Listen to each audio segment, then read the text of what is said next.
This conference will now be recorded. जी क्या हाल है सबके? शुरू अल्लाह के नाम से जो बड़ा मेहरबान और निहायत रहम वाला है। आप सबको आज के सेशन में खुशामदीद कहता हूँ। बेसिकली ये जो टॉपिक्स हैं ये बार बार मुझसे पूछे जाते थे कि हम जो है अपनी वेबसाइट को कैसे ऑप्टिमाइज करें कम टाइम में। तो मैंने काफ़ी दफ़ा गाइड किया, मगर जो नए आने वाले होते हैं, जो साइट स्टार्ट कर रहे होते हैं या जो है इन्वेस्टमेंट का इरादा रखते हैं एडसेंस की साइट के लिए या एफिलिएट मार्केटिंग की साइट के लिए या जो है वो अमेज़न एफिलिएट मार्केटिंग की साइट के लिए या उनकी अपनी खुद की सर्विसेज होती हैं, तो उनको समझ नहीं आ रही होती कि ऑप्टिमाइजेशन जो है वो कम टाइम में बेहतरीन जो ऑप्टिमाइजेशन अपनी साइट की वो कैसे की जाए। तो हमारा आज का टॉपिक है कि हमने अपनी वेबसाइट को सिर्फ 30 मिनट के टाइम में ऑप्टिमाइज कैसे करना है। तो अगर इस सेशन की बात की जाए कि इस सेशन की वैल्यू क्या है, बेसिकली ये आपको जो एसईओ के ट्रेनर्स होते हैं वो भी इतना डिटेल में नहीं बताएंगे जो आज मैं आपको बताने जा रहा हूँ, सिखाने जा रहा हूँ। आपने ज़्यादा इसको जो है वो मुश्किल टास्क के तौर पर नहीं लेना। ये बहुत आसान काम है कि हम अपनी वेबसाइट को ऑप्टिमाइज कैसे करें ताकि जो सर्च इंजन है गूगल जिसके लिए हम लोग काम करते हैं या कह लो कि जिसको देखते हुए जिसकी पॉलिसीज को देखते हुए हम अपनी वेबसाइट को ऑप्टिमाइज करते हैं, वो हमारी वेबसाइट को पसंद कैसे करे, वो प्यार कैसे करे हमारी वेबसाइट से। आज का हमारा टॉपिक बेसिकली ये है कि ऑन पेज एसईओ में हमने जो है अपनी वेबसाइट को जो है वो जल्द से जल्द ऑप्टिमाइज कैसे करना है या कह लो कि अच्छी तरह ऑप्टिमाइज। मैं डेमो के तौर पे एक साइट जो है वो ओपन, ये बेसिकली वर्डप्रेस का ब्लॉग कह लो या वर्डप्रेस बेस्ड साइट कह लो, ठीक है। तो क्योंकि आजकल जो है मोस्टली लोग वर्डप्रेस पे काम करते हैं, तो हालांकि मैं हमेशा प्रमोट करता हूँ कि आप कस्टम साइट की तरफ आओ, क्योंकि कस्टम साइट जितनी जल्दी रैंक करती है शायद ही कोई साइट करती है, क्योंकि कस्टम साइट की स्पीड बहुत ज़्यादा होती है, ठीक है। और उसके अलावा उसका जो स्ट्रक्चर होता है वो एक यूनिक स्ट्रक्चर होता है, उसमें वो दुनिया की बाकी साइटों की तरह वो साइट नहीं होती। और जो है मेन फोकस जो है कस्टम साइट को बनाने का स्ट्रक्चर और स्पीड है बेसिकली। तो अगर आप HTML बेस्ड साइट बनाते हो और आप बखूबी जानते हो कि कैसे आपने जो है वो पेजेस बना के अपने सर्वर पे रखने, अगर आप इन चीज़ों को समझते हो तो फिर आप इस वेबसाइट को कोई हरा नहीं सकता। उसके लिए टाइम, डेफिनेट बात, टाइम ज़्यादा लगता है, मगर ये है कि आपकी उस वेबसाइट को कोई सर्च इंजन में कम्पीट, सर्च रिजल्ट में कम्पीट नहीं कर सकता बेसिकली। अच्छा, इसमें जो हमारे पास हमने प्लगइन यूज़ करना है अपनी वेबसाइट को कंप्लीट ऑप्टिमाइज करने के लिए, वो है आपके पास plugin Rank Max plugin. Basically SEO की तमाम ज़रूरियात को पूरा करता है। इसमें 404 मीटर, ये जितने भी पेजेस हमारे नॉट फाउंड होते हैं ये उनकी एक लॉग रिपोर्ट बना के उसके बाद आपको ये यहाँ पे लॉग रिपोर्ट बना के उसके बाद आपको कहता है कि आपने इसको अपनी पेजेस को कहाँ रीडायरेक्ट करना है, ठीक है। उसके अलावा गूगल एनालिटिक्स को ये अटैच कर देता है और वेबसाइट की ट्रैफिक को आपको कहाँ बताता रहता है। इमेज की एसईओ अगर हम इनेबल करते हैं तो ये गूगल की जो ट्रैफिक होती है images.google.com से, वहाँ से भी ट्रैफिक लाने में जो है वो हमारी वेबसाइट को काबिल बना देता है, ऑप्टिमाइज कर देता है। इंस्टेंट इंडेक्सिंग पहले ये हम लोगों को सेपरेट करना पड़ती थी जब कोई पेज इंडेक्स नहीं होता था या जब हम आर्टिकल पब्लिश करते थे तो वो खुद से इंडेक्स नहीं होता था, थोड़ा सा टाइम लेता था गूगल का जो बॉट है उसको पेज को इंडेक्स करने में। तो ये इंस्टेंट इंडेक्सिंग जो है इसमें प्री बिल्ड है, पहले से ही अवेलेबल है। अगर आप लोकल एसईओ कर रहे हैं तो ये ऑप्शन को इनेबल कर देता है, तो आप लोकल एसईओ के लिए अपनी साइट को ऑप्टिमाइज कर सकते हैं। उसके अलावा इन्होंने नया ऑप्शन ऐड कर दिया न्यूज़ साइट मैप, जिनकी साइट न्यूज़ से रिलेटेड है। मैंने न्यूज़ से रिलेटेड भी सेक्शन किया हुआ है। अगर आपको न्यूज़ रिलेटेड साइट बनानी है, अप्रूवल लेनी है, तो आप जो है वो आपके पास न्यूज़ का साइट मैप होना चाहिए। मगर हमारा टॉपिक इस टाइम है कि ऑप्टिमाइजेशन कैसे करें। तो ऑप्टिमाइजेशन के साथ साथ समझाता जा रहा हूँ कि आपने कैसे अपनी वेबसाइट में से जो है वो कमियां दूर करनी है और उसको ऑप्टिमाइज करना है। स्कीमा स्ट्रक्चर डाटा बेसिकली ये हर वेबसाइट के हिसाब से स्ट्रक्चर डाटा जो होता है वो इंक्लूड कर देते हैं। उसका जो एड ऑन है उसको एज एड ऑन हमारी वेबसाइट में वो ऑप्शन ऐड हो जाता है स्कीमा। अच्छा, उसके अलावा साइट मैप बहुत ज़रूरी है, अदरवाइज हमारे पेजेस जो है वो गूगल स्लो इंडेक्स करता है। जब साइट मैप बना देते हैं तो सारे पेजेस क्योंकि एक ही पेज के ऊपर नजर आने लग जाते हैं, एक ही साइट मैप के अंदर नजर आने लग जाते हैं, वो इंडेक्स करती है। अगर आपका स्टोर है ई कॉमर्स का, उसका भी ऑप्शन अनेबल कर सकते हैं और इसका फ़ायदा ये होगा कि उसके हिसाब से जो है हम अपनी प्रोडक्ट्स की ऑप्टिमाइजेशन कर सकते हैं। इसमें जो सबसे ज़्यादा आप कह लो कि आपको ध्यान देना होता है अपनी वेबसाइट की ऑन पेज एसईओ करने के लिए, क्योंकि पेज स्टार्ट होता है टॉप से बॉटम, लेफ्ट से राइट। इस चीज़ को आपने आज बिठा लेना है अपने जहन में, जहन नशीन कर लो ये चीज़ कि जब भी कोई क्रॉलर, कोई बॉट, कोई इंडेक्सर, कोई भी जो है हमारी वेबसाइट को जब वो उठा के अपने सर्वर पे लेके जाता है तो वो टॉप से बॉटम, लेफ्ट से राइट हमारी वेबसाइट को स्कैन करता है बेसिकली। ठीक है, स्कैनिंग ऐसी होती है ना। ठीक है, तो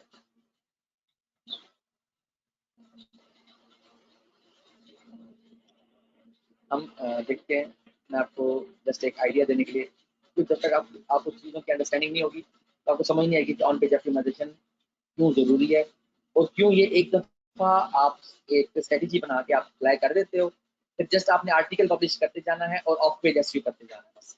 अब ये देखो, ये टॉप से बॉटम, यानी कि टॉप से HTML ये हेड, ठीक है। उसके बाद आप ये देखो, ये टाइटल, टाइटल और डिस्क्रिप्शन, ये दो चीज़ें जो है वो गूगल इसको सर्च रिजल्ट में शो करवाता है।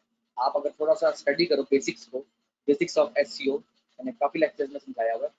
तो दो चीज़ें मेन होती हैं किसी भी पेज में, टाइटल एंड डिस्क्रिप्शन। इसको जो है वो रीड करते हुए गूगल हमारे पेजेस को जब इंडेक्स करता है तो यही सर्च रिजल्ट में नजर आता है। समझ आ रही है? तो आपकी साइट का जो टाइटल एंड डिस्क्रिप्शन होता है ना, title and description, this one, title and description, post. हम अपनी वेबसाइट में जब आर्टिकल पब्लिश करते हैं तो एज अ पोस्ट कर रहे होते हैं ना, ठीक है। तो ये जो टाइटल है ना, ये टाइटल को आपने ऑप्टिमाइज करना है। फॉर एग्जांपल मैं यहाँ पर आपको समझाने लगा हूँ, किस बात को समझना है। अब हर बंदे की अपनी अलग अलग साइट होती है, ठीक है। फॉर एग्जांपल किसी की साइट होती है जी वेट लॉस की, ठीक है। फॉर एग्जांपल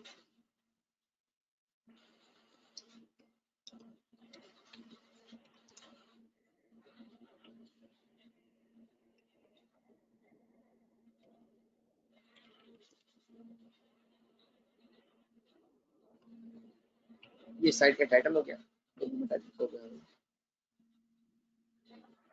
अपने एज ए रेफरेंस मेरे पास सेव है। फॉर एग्जांपल हमने एक आर्टिकल पब्लिश किया अपनी साइट में, 7 tips to lose weight in 10 days. उसके बाद ये सेपरेटर लगाएगा, यानी कि ये डैश बीच में डाल देगा और हमारी साइट का नाम ऐड होने लग जाएगा बीच में, ठीक है। आप यहाँ पे कुछ भी मजीद ऐड कर सकते हो। फॉर एग्जांपल ये साइट नेम है ना, साइट नेम, ये जो आप लोगों को मैं सेटिंग बता रहा हूँ, इसको एक्चुअल में हम एसईओ की जुबान में स्ट्रेटेजी बोलते हैं। इस स्ट्रेटेजी डे 1 से आपने एक बना के रखनी है। समझ आ रही है? Site title, site description, current date, और हम करंट डेट डाल देंगे। आज की डेट आ जाएगी कि जिस डेट को आर्टिकल पब्लिश, जिस डेट को आर्टिकल इंडेक्स होगा, जो जो क्रॉलर है वो उस डेट को जो है ऐसे एज इट इज टाइटल को डेट समय देने के अपने पास इंडेक्स कर लेगा। ये आपने पहले ही सोच के रखनी है कि आपकी साइट है, फॉर एग्जांपल मैं एग्जांपल जैसे भी मैंने वेट लॉस टिप्स एग्जांपल है, हमारी वेबसाइट का जो मेन टाइटल है वो वेट लॉस टिप्स है। तो हम अगर चाहते हैं कि हर जो है वो आर्टिकल के टाइटल के बाद डैश लग जाए और उसके बाद हमारी वेबसाइट का टाइटल ऐड हो जाए, तो वो हमने इस तरह देना है,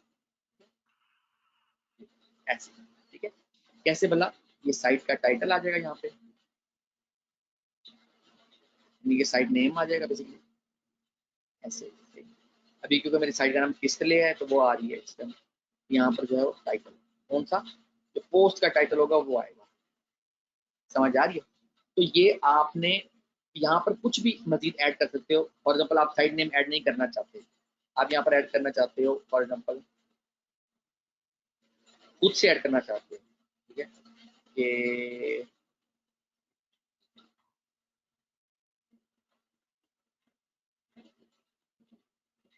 जिस जिस कैटेगरी में पोस्ट की गई है वो कैटेगरी शो हो जाए। ठीक है, यानी टाइटल के बाद डैश डैश का साइन आएगा, उसके बाद वो कैटेगरी का नेम शो होने लग जाएगा।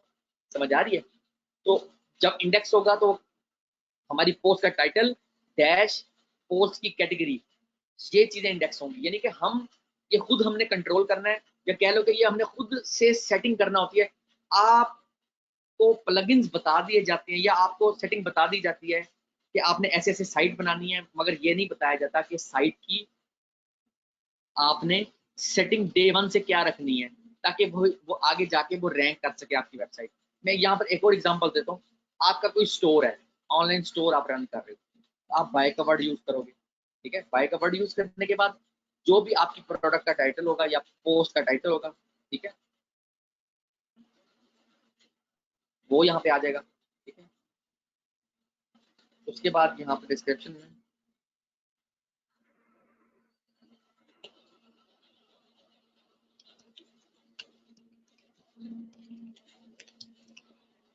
आपने अपने स्टोर में, एग्जांपल देता हूँ, आपने अपने स्टोर में फॉर एग्जांपल 1000 प्रोडक्ट्स डालनी है।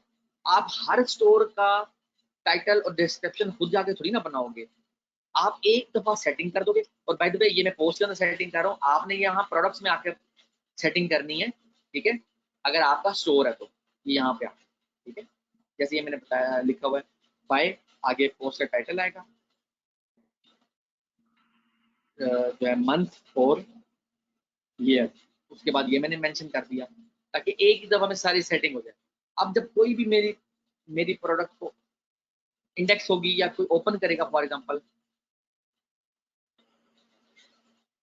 तो उसमें पहले से ही ऑप्टिमाइज हुआ हुआ टाइटल और डिस्क्रिप्शन होगा। ये देख रहे हो बाय का वर्ड आ रहा है, हालांकि मैंने पोस्ट के टाइटल में कहीं पे बाय का वर्ड नहीं डाला, मगर क्योंकि मैंने अपने एसईओ के प्लगइन के अंदर सेटिंग कर दी। ठीक है, तो ये मैं आपको दिखाता हूँ, व्यू पेज सोर्स कर दिया। ठीक है, मैं आपको दिखाता हूँ, ये देखो आप इधर कि बाय बाय वो जो भी प्रोडक्ट का नेम है वो मंथ और ईयर ये आ रहे हैं। ठीक है, इस तरह से मैंने सेटिंग कर दी।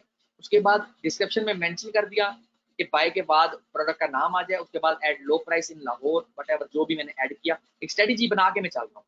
ठीक है, आपने भी अपना, आपकी कोई एडसेंस की साइट है, ठीक है, तो आप जो है वो पोस्ट के अंदर आके उसकी उसके प्रॉपर जो है वो उसके हिसाब से आप टाइटल और डिस्क्रिप्शन डे वन से स्ट्रेटेजी बना के फिर आप चलोगे। फॉर एग्जाम्पल आपका जो है वो हेल्थ का ब्लॉग है, फॉर एग्जाम्पल आपका आर्ट्स का ब्लॉग है, फॉर एग्जाम्पल आपका एपीके साइट्स का ब्लॉग है। जैसे एक एपीके साइट्स बनाते हैं ना लोग, यानी कि जो है वो उसमें डिफरेंट जो अवेलेबल जो है वो कह लो कि या ट्रेंडी एप्स जो होती हैं उनको आप जो है अपना एक साइट बना के उसको पब्लिश करते जाते हो। ठीक है, तो वो एपीके साइट्स होती हैं, ड्रामा साइट्स होती हैं, डिफरेंट निचेस पे आप काम कर रहे होते हो ना, डाउनलोड की साइट होती है। तो आपका जो टाइटल और डिस्क्रिप्शन है आपने एक दफा सेट कर लिया, उसके बाद आपने इसको करते यहाँ से सेव चेंजेस।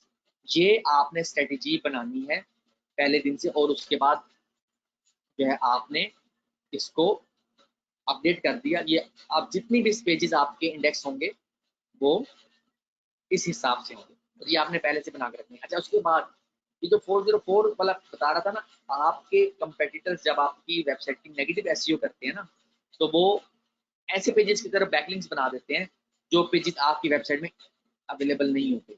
समझ आ गई? यानी कि एग्जिस्ट नहीं कर रहे होते, तो आप उनको रीडायरेक्ट पे क्लिक करके उनको होम पेज पे आप रीडायरेक्ट कर दो, ताकि वो एरर जो है वो खत्म हो जाए। आपको ये जो 404 के एरर हैं, ये आपको गूगल सर्च कंसोल में भी नजर आएंगे, जिसे हम गूगल वेबमास्टर टूल भी कहा जाता है। समझ आ रही है? तो 404 नॉट फाउंड पेजेस आपकी वेबसाइट में नहीं होने चाहिए। अगर हैं तो उनको अपडेट करो, उनको खत्म करो, यानी कि उन पेजेस को रीडायरेक्ट करो होम पेज की तरफ, या कोई रेलिवेंट पेज है तो उसकी तरफ आप उसको रीडायरेक्ट करो। सही हो गया? तो ये टाइटल की सेटिंग आपने, आपको मैंने समझा दी। 404 पेज के बारे में आपको समझा दिया कि आपने कैसे इसको जो है वो फेस करना, कैसे इसको अपडेट करना।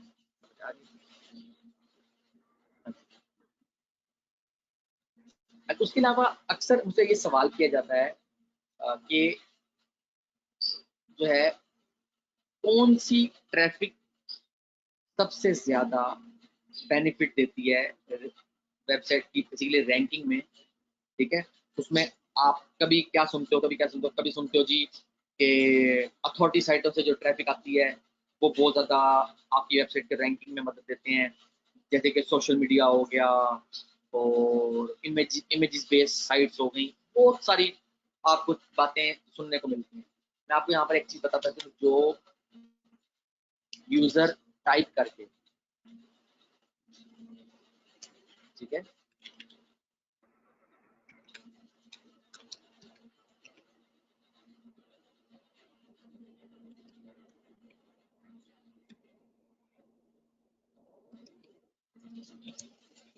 फॉर एग्जाम्पल किसी ने मेरी साइट खोली, ये वाली साइट है, जैसे टाइप करके खोली, टाइप करके ओपन की, ये जो ट्रैफिक होती है ना, इसका रेफरर बोलते हैं। एडवांस अगर जबान में बोला जाए तो रेफरर, रेफर कह लो या रेफरर कह लो, कोई रेफरर नहीं होता। ठीक है, यानी कि इस वेबसाइट को ओपन करने के लिए किसी जगह से यूजर उठ के नहीं आया, यूजर ने खुद से टाइप किया। ऐसी इसलिए हमेशा कहा जाता है, मैं हमेशा समझाता हूँ कि आपने शॉर्ट डोमेन लेने हैं। ऐसा नाम लो जो लोगों को याद रहे, ऐसा नाम मत लो कि लोग भूल जाएं। लोग टाइप करके आपकी वेबसाइट खोलें, जो वेबसाइट टाइप करके ओपन की जाती है ना, समझ आ रही है, वो जो ट्रैफिक होती है ना, वो आपकी वेबसाइट को बूस्ट देती है। और क्योंकि आपको मैंने, आप अगर मेरे प्रीवियस वीडियोस भी देखते हो मेरे यूट्यूब चैनल के ऊपर, ठीक है, इस यूट्यूब चैनल को अगर आपने अब तक सब्सक्राइब नहीं किया तो उसको सब्सक्राइब आप कर लो, ठीक है, और जो है वो बेल आइकन पर भी क्लिक कर दो ताकि आपको मेरे आने वाली तमाम वीडियोस मिल सके। ठीक है, हाँ जी, एसईओ का नया बैच स्टार्ट हो रहा है 1 अक्टूबर 2022 से इंशाल्लाह।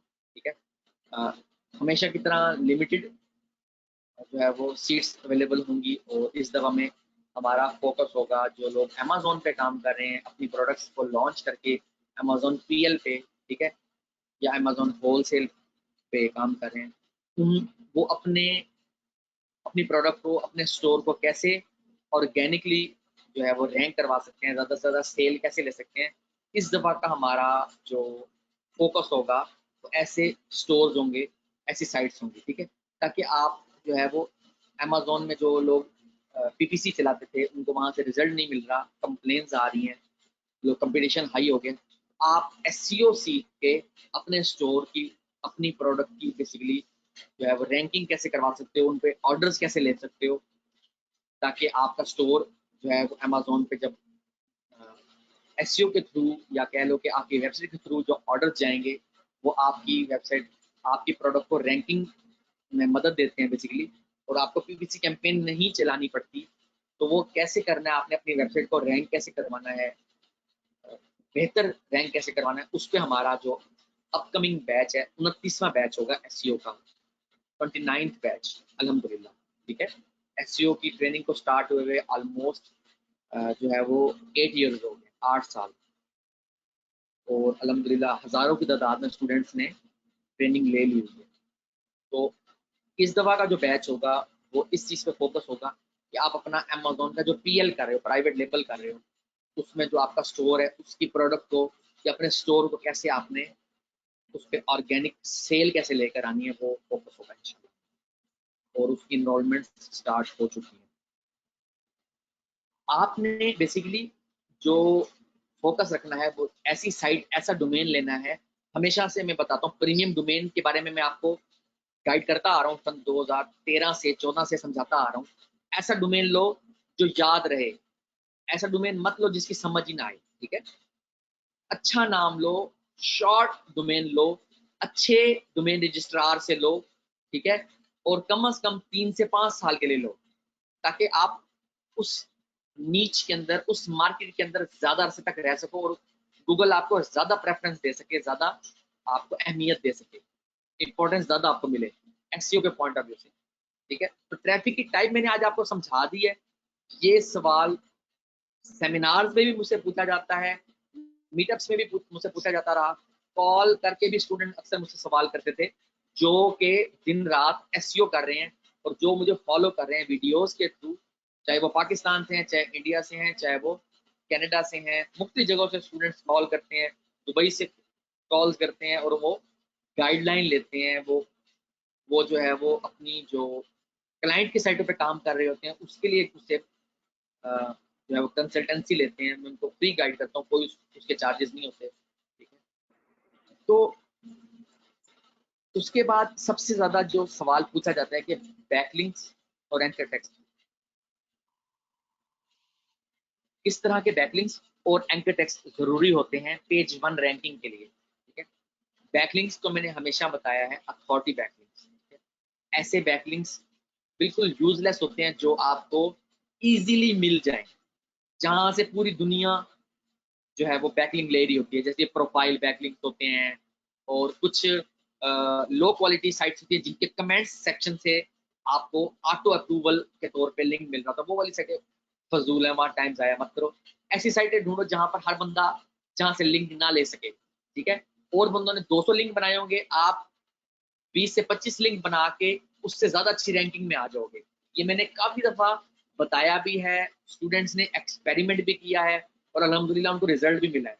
जहाँ लोग 1000 2,000 लिंक जो है वो ब्लैक हैट सॉफ्टवेयर से बना रहे होते हैं, वहां मेरे स्टूडेंट वाइट हैट एसईओ करके गेस्ट पोस्टिंग और जो है अथॉरिटी साइट्स से लिंक लेके जो है स्लो स्लो एक दफा ट्रैक पे जब चढ़ चढ़ जाते हैं तो पैसे भी बनने लग जाते हैं और वो अफोर्ड कर पाते हैं अथॉरिटी साइट से लिंक लेना। तो वो उनको समझ आ जाती है कि हमें ज्यादा बैकलिंक्स की जरूरत नहीं है, यानी कि हमें क्वांटिटी की जरूरत नहीं है, क्वालिटी की जरूरत है। गूगल क्या मांगता है? क्वालिटी। दिन ब दिन वो अपने एल्गोरिथम को मजीद बेहतर कर रहा है और वो चाहता है कि सर्च रिजल्ट्स में वही साइटें रहें जो क्वालिटी की साइट है, जिनको पता है एसईओ है क्या। और वो अल्हम्दुलिल्लाह मेरे से जो सीखे हुए स्टूडेंट्स हैं, जो मुझसे गाइडलाइन लेते हैं, उनको पता है कि एसईओ क्या, किस तरह करते हैं, होता क्या है, करनी कैसे है, ज्यादा अरसे तक इस एसईओ के गेम में कैसे रहना है। ठीक है, अल्हम्दुलिल्लाह। और बैकलिंक्स आपने अथॉरिटी साइट्स से लेना है, जो कि और ऐसी साइट से जहां पे हर बंदा ना ले सक रहा हो। ठीक है, वहां से लेना। ये इसको चैलेंज समझ के आपने इस काम को करना होता है, स्लो स्लो करना होता है, एकदम से तेजी नहीं दिखानी होती। और एंकर टेक्स्ट, ऐसा एंकर टेक्स्ट जो कि बेसिकली आप कह लो कि आपकी जो नेक्ड यूआरएल है, नेक्ड एंकर टेक्स्ट जो होता है, फॉर एग्जांपल ऐसा एंकर टेक्स्ट पे, फॉर एग्जांपल मेरी साइट है iamfezan.com। ये एज ए एंकर टेक्स्ट के तौर पे मैं ले रहा हूँ, यानी कि कोई कीवर्ड बीच में ऐड ना हो। ठीक है, एक तो ये, और दूसरा नो एंकर। नो एंकर समझते हैं आप लोग? नो एंकर क्या होता है? नो एंकर बोलते हैं जो इमेज बेस्ड लिंक होते हैं, यानी कि कोई इमेज हमने पोस्ट की आर्टिकल के अंदर, और उस इमेज पे हमने अपनी साइट का लिंक लगा दिया, उसका जो रेफरर होता है ना या बैकलिंक बनता है जो, वो नो एंकर कहलाता है।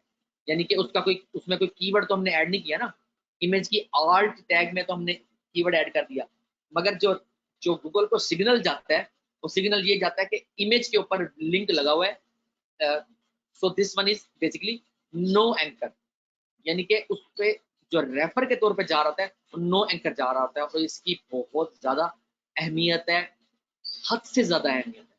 आप 10 बैकलिंक बनाते हो, 2 से 3 बैकलिंक आप जब नो एंकर वाले बनाते हो, आपकी वेबसाइट की अथॉरिटी भी बनती है, रैंकिंग भी बढ़ती है, और गूगल आपकी वेबसाइट से मोहब्बत करने लग जाता है। ये चीजें आपको ऐसे हर कोई नहीं बताता, लोग बहुत सी चीजें छुपाते हैं। वो कहते हैं कि जिस तरह हम तंग हुए हैं, हम कह लो कि एक वर्ड यूज होता है जलील हुए हैं, और लोग भी जलील हों, और लोग भी टाइम वेस्ट करें, उसके बाद उनको खुद ही जब पता चलेगा, जब वो ठोकरें खाएंगे। मगर मैं क्या कहता हूँ, मैं पहले दिन डे 1 से मेरी यही कोशिश रही है, हमेशा मेरी लड़ाई यही रही है, ट्रेनर्स के साथ इख्तलाफ यही करता हूँ कि आपने जो है, वो स्टूडेंट्स होते हैं बिल्कुल बच्चों की तरह होते हैं, या कह लो कि जो एक नया बंदा आता है इस ऑनलाइन फील्ड में, उसको नहीं पता होता, वो भटका हुआ होता है, उसको हमने रास्ता दिखाना है, हमने उसको बेसिक्स बतानी है, ताकि वो इंटरमीडिएट लेवल और फिर एडवांस लेवल की तरफ जा सके। ठीक है, तो आपको बेसिक्स समझना जरूरी है। जब आप एसईओ की बेसिक्स को समझ जाओगे, फाउंडेशन आपकी हेल्दी होगी, तो आपका जो बाकी का स्ट्रक्चर है, बाकी की साइट है, उसके अंदर काम करना आसान होगा। ये मैंने आज बहुत इंपॉर्टेंट बातें आपको बताई हैं, इसको आप जब अप्लाई करोगे अपनी लाइव साइट के ऊपर, फिर आपको रिजल्ट मिलेगा, फिर आप कहोगे कि सर फैजान ने बिल्कुल ठीक बताया था इस लेक्चर में, जिसमें मैंने आपको 3 चीज़ों के बारे में बड़ा डिटेल में समझा दिया। ठीक है, आपने इस वीडियो को अपनी वॉल पे भी शेयर करना है, अपने दोस्तों को भी टैग करना है इस वीडियो पे, और चैनल को भी सब्सक्राइब करना है, और दोस्तों से भी कह के चैनल को सब्सक्राइब करवाना है, जो लोग प्रॉपर सीखना चाहते हैं कि online marketing, internet marketing, digital marketing क्या होती है। ठीक है, डिफरेंट टॉपिक्स कवर करता हूँ कि आप घर बैठे ऑनलाइन अर्निंग कैसे कर सकते हैं, पैसे कैसे बना सकते हैं। आज के लिए इतना ही, अपना बहुत ख्याल रखिएगा, दुआ में याद रखिएगा। ओके जी, ओके, अल्लाह हाफिज़।